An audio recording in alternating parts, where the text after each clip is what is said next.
আয়াতের তাফসীর আজকে আমরা শুনবো। আসুন আমরা আমাদের রবকে চিনে নেই। আজকের আলোচনার টপিক হচ্ছে আসুন আমাদের রবকে চিনি। আজকের আমার ঢাকা বিভাগের প্রোগ্রাম থেকে, এই নবাবগঞ্জ বারোয়াখালীর প্রোগ্রাম থেকে আমরা আমাদের রবকে চিনে যাব।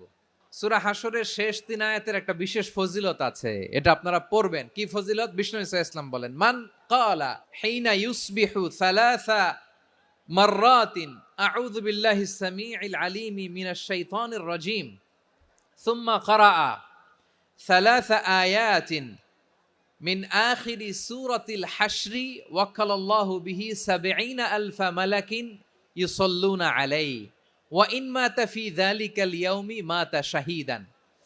বিশ্বনবী মুহাম্মদুর রাসূলুল্লাহ সাল্লাল্লাহু আলাইহি ওয়াসাল্লাম ইরশাদ করেন, যে ব্যক্তি সকাল বেলা 3 বার তেলাওয়াত করবে